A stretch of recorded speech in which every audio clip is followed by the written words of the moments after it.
Já comprou todas as prendas de Natal? Lembrou-se da sua? Estamos a oferecer 40 passes anuais da Zone e um deles pode ser seu. Assine hoje até 55% de desconto e habilite-se a ganhar. Tudo em observador.pt.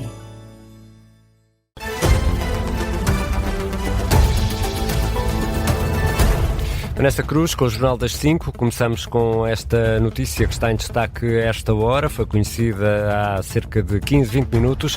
Foi arquivada a averiguação preventiva contra Luís Montenegro, no caso Spinum Viva. O Departamento Central de Investigação e Ação Penal decidiu não converter a averiguação preventiva num inquérito criminal contra o Primeiro-Ministro. Quer dizer que Luís Montenegro não vai ser investigado pela Justiça. Estamos a falar da empresa familiar à qual ainda estava ligado quando tomou posse como chefe de governo. Numa primeira fase, o Primeiro-Ministro recusou-se a divulgar os nomes dos clientes da Spinum Viva. Este comunicado do DCIAP, que no fundo avança esta notícia, dá, Vanessa, também mais detalhes sobre a decisão? Poucos, mas alguns. A procuradora Inês Bonina, titular da averiguação preventiva no DCIAP, conclui que não existiam indícios suficientes para uma suspeita formal contra o Primeiro-Ministro. Diz que não existe notícia de crime nem perigo de estar a ocorrer. Um dos crimes que poderiam estar em causa era a procuradoria ilícita, também o crime de recebimento indevido de vantagem. Este arquivamento é corroborado pelo Procurador-Geral Adjunto, Rui Cardoso, que é diretor do DCIAP, e pelo Procurador-Geral da República, Amadeu Guerra. Esta decisão, Vanessa Cruz, é tomada ao fim de 9 meses. Foi mais ou menos o período que levou esta averiguação preventiva, assim se chama. O despacho de arquivamento é público? Não, ou pelo menos, Ricardo, ainda não. Para além do despacho, há várias dezenas de volumes que são agora definitivamente arquivados, sendo que, desde sempre, a Procuradoria-Geral da República impediu o acesso à informação das chamadas averiguações preventivas, não só esta, por exemplo, Pedro Nuno Santos também foi alvo de uma, e essa averiguação preventiva também não foi tornada pública. Há pouco, aqui na Rádio Observador, na emissão especial que se seguiu a esta notícia sobre o arquivamento do caso Spinum Viva, ouvimos o advogado Ricardo Sá Fernandes com muitas críticas ao Procurador-Geral da República, Amadeu Guerra. O Sr. Procurador-Geral da República, com este despacho, demonstra que não está consciente dos instrumentos que a lei dispõe para combater a corrupção e os crimes que são análogos, porque com isto varreu para debaixo da mesa uma suspeita que o próprio comunicado diz que existia. Especulou-se muito sobre qual é que era o crime que devia estar investigado. O despacho diz qual é. É o recebimento indevido de vantagem, como eu sempre tenho dito.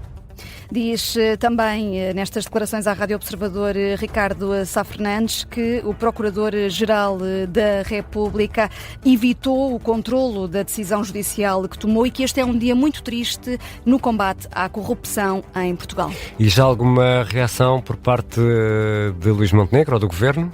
Do Governo, no caso, Ricardo, do Ministro da Defesa, Nuno Melo, diz que a notícia deste arquivamento é boa. Foi arquivado, não foi? Foi arquivado, vamos falar de outras coisas.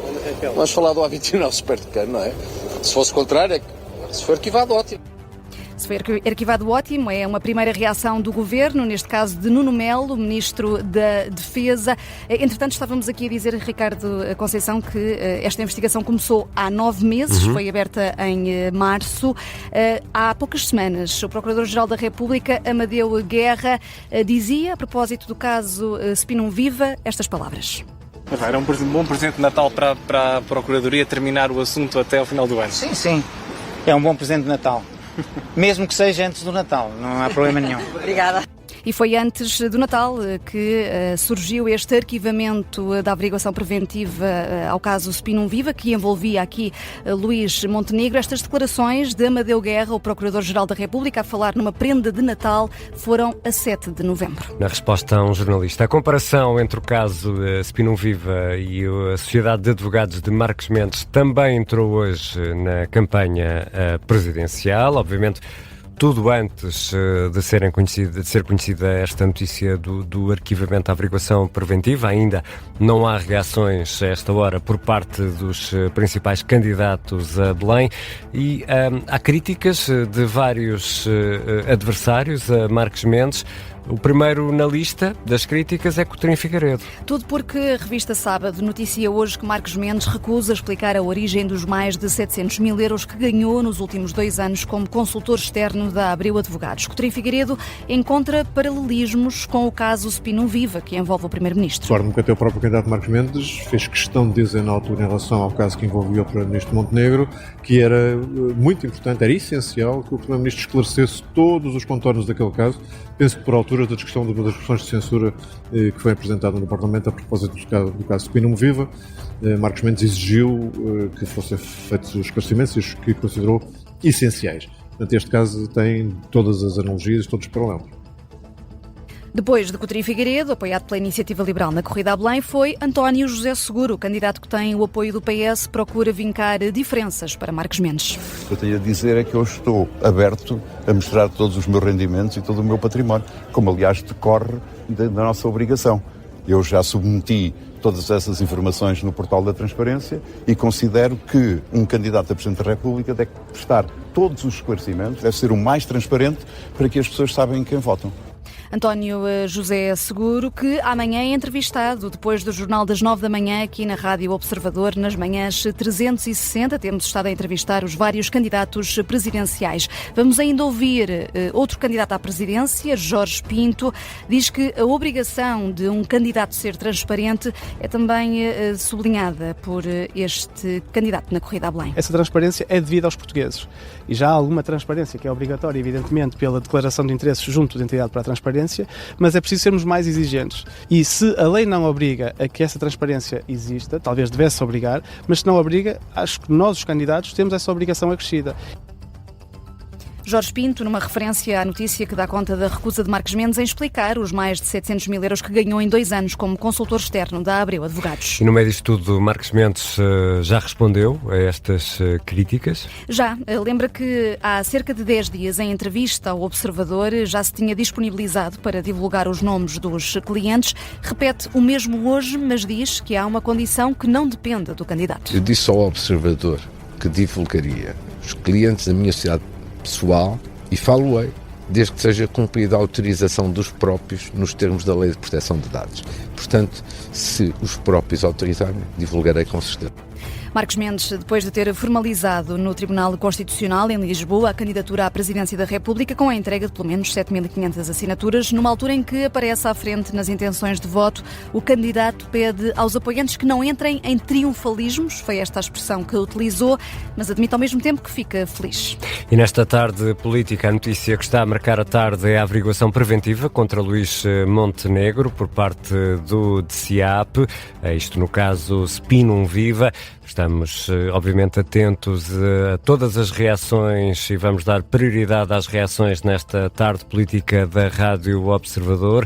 Luís Montenegro ainda não falou, só Nuno Melo parece suspirar de alívio, se me permitem a imagem. Foi o som que ouvimos há pouco. Nuno Melo, que é Ministro da Defesa, diz que se o caso está arquivado, então é seguir em frente. Temos de falar de outra polémica que tem marcado as últimas 24 horas, no caso a polémica que envolve o Ministro da Educação, e em Viana do Castelo, António Filipe, candidato presidencial, voltou ao tema.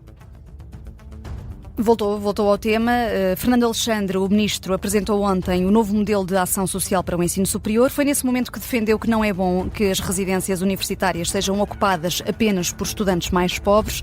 O Ministro recusou depois ter associado a degradação das instituições a alunos mais carenciados. Explicou que a qualidade dos serviços públicos e da gestão é beneficiada pela diversidade social dos utilizadores e acrescentou que isso é um facto demonstrado por vários estudos científicos. Ora, o candidato a Belém, apoiado pelo PCP, António Filipe, concorda com o Partido Comunista, o LIVRE e o PS, diz que Fernando Alexandre estigmatizou os universitários mais desfavorecidos. Não vale a pena vir dizer que não disse aquilo que todos ouvimos que disse.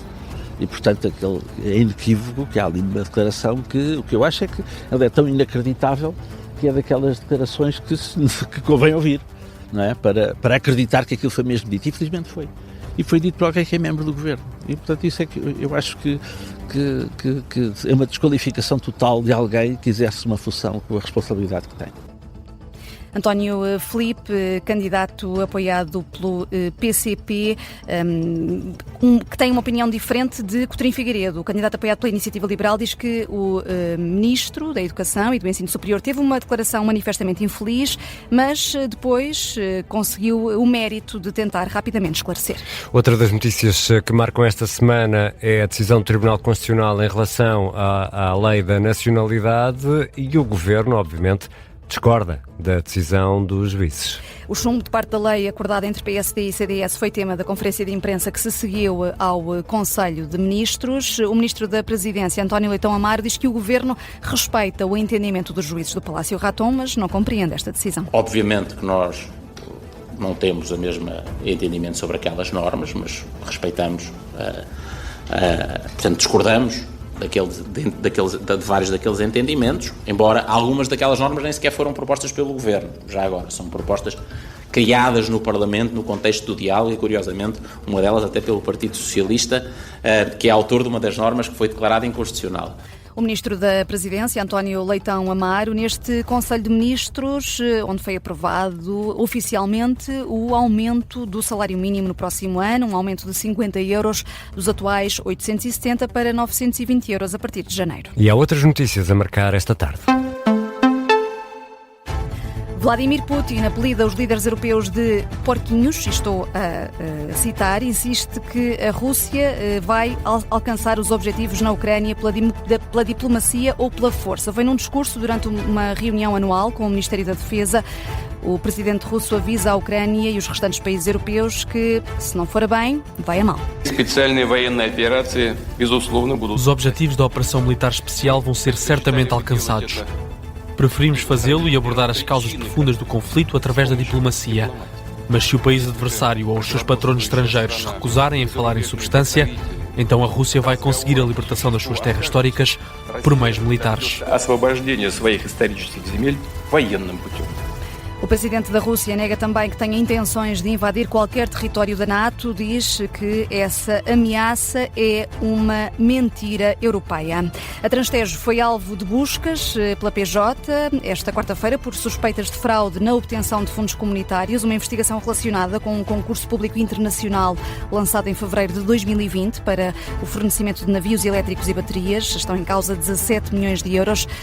Esta operação decorre de um inquérito dirigido pela Procuradoria Europeia, visa a execução de 7 mandados de busca não domiciliária. Olhamos ainda nesta edição para a Taça de Portugal. Mais logo, o Sporting joga com o Farense. Não, é o Benfica. Aliás, o Benfica. Exatamente. O Farense recebe o Benfica em Faro, num jogo para acompanhar aqui na Rádio Observador. Vai ser às 8h45. Exatamente. Vamos transmitir em direto e acompanhar esse jogo dos oitavos de final da Taça de Portugal. Farense-Benfica. O Sporting joga amanhã. A Vanessa Cruz vai regressar às 5h30 para atualizar as notícias, mas obviamente estamos de olhos postos na notícia que marca esta tarde, a notícia do arquivamento da averiguação preventiva contra Luís Montenegro, no caso Spinum Viva. Vamos estar atentos e dar prioridade a todas as reações que forem surgindo. Vamos também perceber melhor este caso e que decisão é esta durante esta hora das 5 aqui na Rádio Observador. Voltamos já a seguir.